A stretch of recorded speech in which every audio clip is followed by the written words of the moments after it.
want to get a few things ticked off tonight. The big one being the brake pressure sensor. Once I check for continuity, I want to wire that into the PD16 so that we can actually start adding conditions for the startup, as well as wiring in the outputs for the brake lights themselves. After that, I think it's going to be the reverse switch. I think that's already wired in. I'm just not seeing it in the ECU or the PD16 yet. So I need to check that. And then we can also start wiring in the reverse lights there too. The next big thing is actually the headlights and the headlight switch. I don't have headlights yet. If anyone's willing to send me some, that'd be sick. But the goal is that I want to get the running lights on the tail lights also wired in. That also includes the license plate lights too. So I want that all to run off of the headlight switch as it normally would. And then from there is the fun part, which will be the indicator stalk. I've got my multimeter here. It's on the ohms. This is basically just continuity. And then you can see that it should beep when the circuit is complete. So we're going to throw it onto the ground like this as best as I can. And then I'm going to press in the pedal. All right, so it looks like there's no continuity there. So it should see a pressure and then send it, but it's obviously not. I'm 99% sure that the pressure switch, or that wiring for the pressure switch, was disconnected at some point. This car has a different master cylinder than factory. It's actually got bigger brakes from factory. I'll have to check my notes for which brake setup it does have. I think it's out of an SC, if I remember correctly, but I'll double check that and add that info in here. But first thing, obviously lift up the car and see what's going on under there. I'm going to put it on axle stands.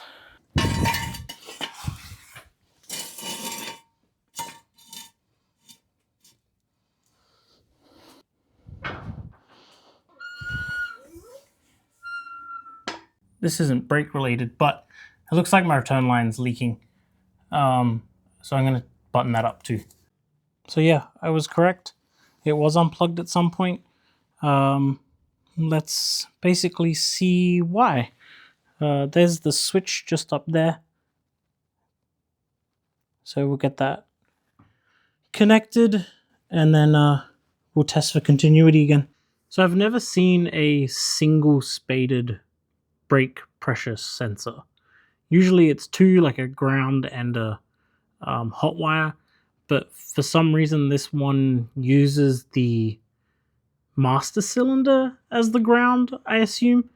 So I'm just going to run a new wire through the same hole that this one is, remove the old wires, and go from there, I guess. So I did a little bit of research. That one prong on the master cylinder is actually for a brake warning light. So basically, if all the pressure drops out of there, I believe it's a low-level warning light. So I have this old switch that was coming off of the brake pedal, or off of the pedal cluster. I need to mount this back in and see if I can mount it with the 997 throttle pedal. We'll see. And then basically this is just hot always, and then when this goes down, when this is pressed in, or depressed, I don't know. When this is pressed in, then it's grounded. So that's what actually completes the circuit for the brake lights. All right, so I just wired it in quickly to the HALTECH. As you can see, it's got a ground and a analog. I've got a pull-up set, and switch off voltage is anything below 2, switch on voltage is 5. I press it and now we have a brake pedal input where it's on and then off.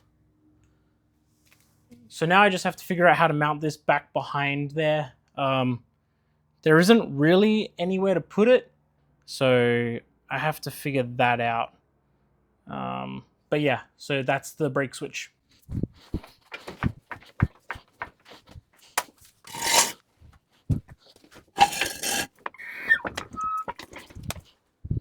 All right, so I actually think that although this works as a pressure switch and I can prove that that works, I can't mount it on the pedal cluster anymore.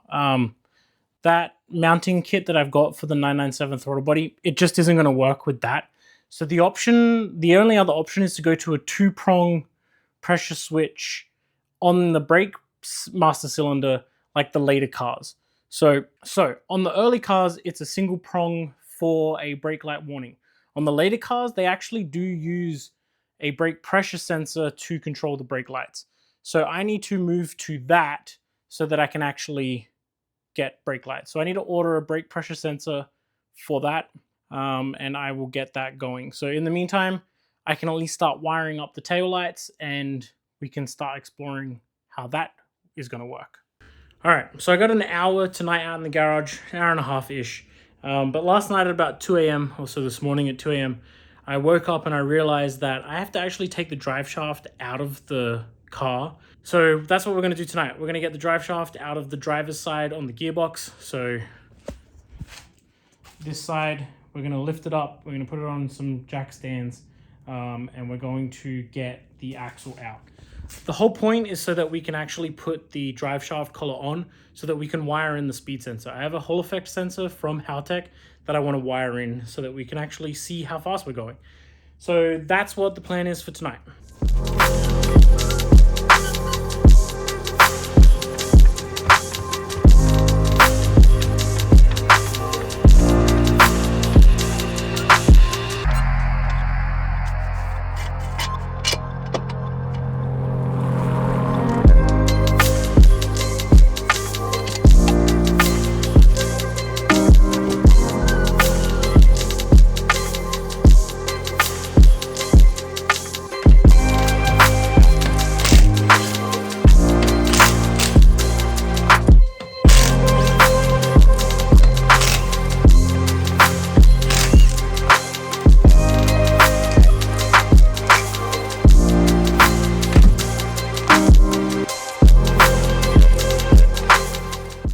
So the next step, I always find it easier to remove these bolts first out of the actual gearbox.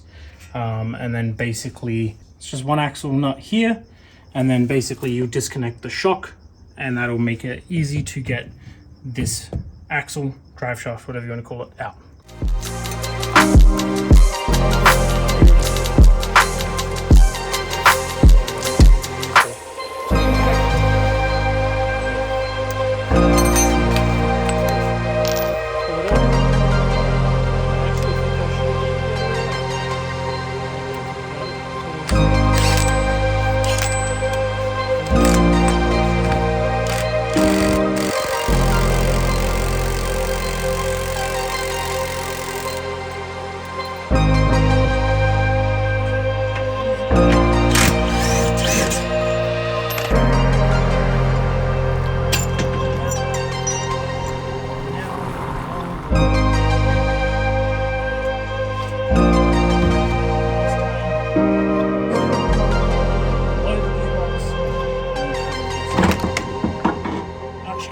The goal is that there is a ring that goes around here with teeth, and the teeth are then counted by the Hall effect sensor, and that Hall effect sensor uses the gap between the teeth and the speed at which it hits to determine the actual speed of the vehicle. We're only going to do it off of one drive shaft to begin with, only because the mounting points on the gearbox itself are pretty much already there. So the idea is that we'll get a bracket or make a bracket off of that to then measure the ring on this. Once that's done, we can then wire it in, and we will have a speedometer in the car again. There you go. So now we basically clean this up, take the circlip off, pull this off, and yeah, we can install the collar. It's honestly not as messy as I thought it was going to be. I have to get some pliers that go this way to get that circlip off. Mine that I have aren't strong enough, so I'll have to ask a neighbor, see if he's got any. But that hopefully means that we can get the axle shaft out and ready for when the CV grease comes and the collar comes for the speed sensor. So that's some progress. Pretty happy with that. Huge shout out to Eddie_TG on Instagram. he let me know that I just had to knock off the back. So much appreciated there. It's a newer style Carrera driveshaft situation. So I think they're all like that. And all of the things that I was watching were for earlier driveshafts. So got that sorted. While we wait for the brake sensors and the collar for the driveshaft, all that kind of fun stuff, I'm actually going to start disassembling the tail light so that we can start running wires down there to the original units so that we can actually get ready to test the brake lights and all that kind of fun stuff. I also have to figure out the reverse switch. One of the guys on the Overcrest Discord actually sent me a diagram for the reverse switch so I can actually see what's going on there. I need to put power to it, and I think the other one is an output, which is fine. So super simple to wire that in. I actually think it's a part of the wire harness, if I remember correctly, but maybe it's not powered. Anyway, I'm going to disconnect these beefy units. I don't think they've ever been disconnected before. Or disassembled before. So yeah, we've got a lot to do. So we're going to start with the driver's side. I feel like this has had a repair. This also has the wiring for the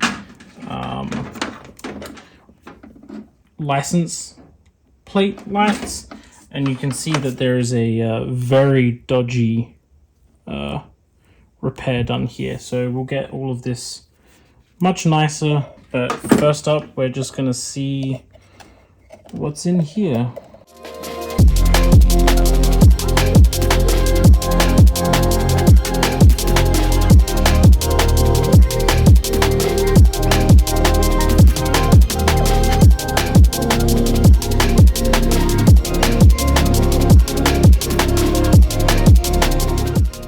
Alright, let's document this for everyone.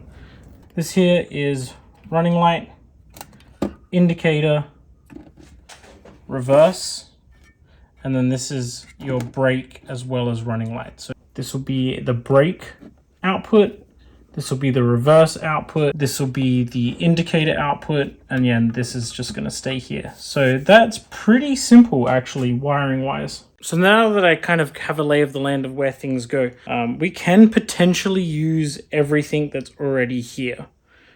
Just change over to a Deutsch connector. So I think if I plan this correctly, I should be able to cut, well, I'm not planning, I'm just going for it now. So we're going to cut that off of the original, see, no more original plug. And we're going to use that with the Deutsch connectors. However, I'm actually going to pull out what I believe is the fog light, which is this one, which is currently like not connected to anything anyway. And the reason why is, one, we don't need it, so let's get rid of it. And then two, I actually think I could potentially use, so I'm going to use a 6-pin Deutsch connector. We only have 5 cables to add to it.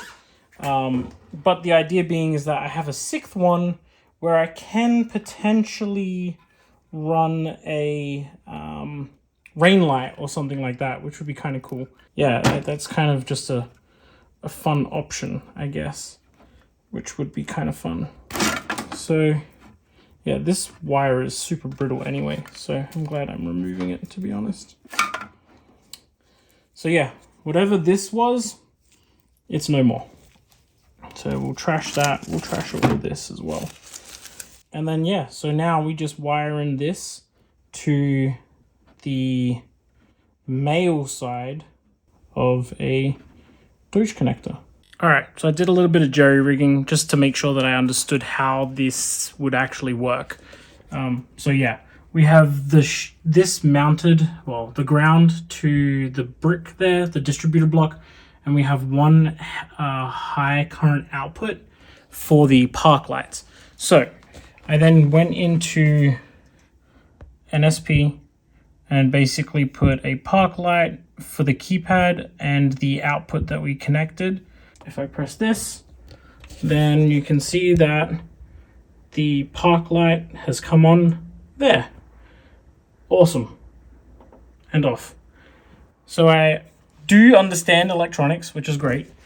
And basically that means that now I have the starting point for all the high current outputs to get to the tail lights. So I need to do reverse lights, brake lights, parking lights, and indicator. Indicator will be fun because it's actually 4 wires off of the one output. So we'll basically do that. And yeah, I'm keen for that. So we have a start. So I'm actually going to start doing smaller videos once a week, maybe every 2 weeks. Just max 10 minutes, keep the momentum going, and capturing what actually happens during the week. I think that, you know, these bigger videos and all that, they don't do very well on YouTube. And I'm not trying to game the system. I'm not trying to do like algorithm specials. I really just want to make sure that I'm consistent with myself, holding myself accountable. And we're getting close to 1 year on YouTube. So hopefully there's a cool video coming up very soon. But we'll see about that. And then, yeah, I think we got a good plan in place. I know how to wire in the PD16 for the most part now, at least the outputs. I'm still going to work on the inputs. I might reach out to Kevin at Technica Racewire, get his brain working around maintaining original factory controls, so the headlight switch, the indicator stalks, all that kind of stuff, and getting them as inputs into the PDM. So I'm going to reach out to him. Hopefully I'll get more documentation, put it up on the internet. I don't think a lot of people are doing that, so hopefully I can. In saying that, I'm going to end the video here. I hope you guys have a really good weekend. Make sure you like, comment, and subscribe. And hey, if this is interesting to you or maybe a friend, please share it with them. Like, it really does help. The last few videos kind of fell flat, so it'd be kind of cool if at least something picks up again. So yeah, have a good weekend, guys.